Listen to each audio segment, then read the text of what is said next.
احد کا میدان دھول، خون اور تلواروں کی جھنکار سے گونج رہا تھا۔ ایک وقت ایسا آیا جب صفیں بکھر گئیں، کچھ لوگ پیچھے ہٹ گئے اور دشمن تیزی سے آگے بڑھنے لگا۔ اس نازک لمحے میں رسول اللہ صلی اللہ علیہ وسلم خطرے میں تھے۔ اسی میدان میں ایک عورت بھی موجود تھی، نصیبہ بنت کعب رضی اللہ عنہا، جنہیں امی عمارہ کہا جاتا تھا۔ وہ ابتدا میں زخمیوں کو پانی پلا رہی تھیں، مگر جیسے ہی انہوں نے دیکھا کہ دشمن نبی کریم صلی اللہ علیہ وسلم کی طرف بڑھ رہا ہے، انہوں نے ایک لمحہ بھی ضائع نہ کیا۔ انہوں نے پانی کا مشکیزہ زمین پر رکھ دیا، تلوار اٹھائی، ڈھال سنبھالی اور سیدھی رسول اللہ صلی اللہ علیہ وسلم کے سامنے کھڑی ہو گئیں۔ اب وہ صرف ایک عورت نہیں تھیں، وہ ایک دیوار بن چکی تھیں۔ دشمن کے وار آتے اور وہ اپنے جسم پر سہ لیتیں، تیر چلتے اور وہ خود کو آگے کر دیتیں، تلواریں چلتی رہیں اور وہ ڈٹی رہیں۔ ان کے جسم پر زخموں کی بارش ہو رہی تھی، مگر قدم پیچھے نہ ہٹے۔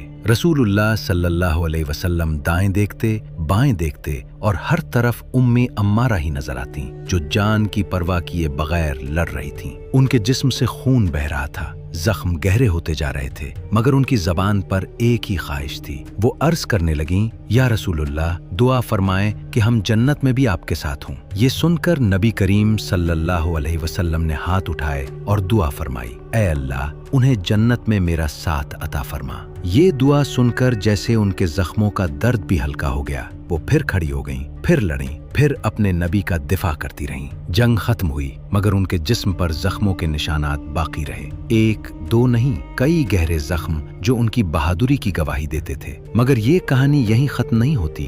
بعد میں بھی وہ میدان جنگ میں نکلیں، یمامہ کی جنگ میں شریک ہوئیں، جہاں ان کا ایک ہاتھ کٹ گیا، مگر ایمان نہ کمزور ہوا نہ حوصلہ ٹوٹا۔ یہ کسی عام بہادری کی داستان نہیں، یہ وفاداری کی انتہا ہے۔ یہ ایک ایسی عورت کی کہانی ہے جس نے اپنے جسم کو ڈھال بنا کر اپنے نبی کی حفاظت کی۔ یہ ہمیں سکھاتی ہے کہ محبت صرف الفاظ سے نہیں ہوتی، کبھی کبھی وہ زخموں میں لکھی جاتی ہے، قربانی میں نظر آتی ہے اور تاریخ میں ہمیشہ کے لیے زندہ رہتی ہے۔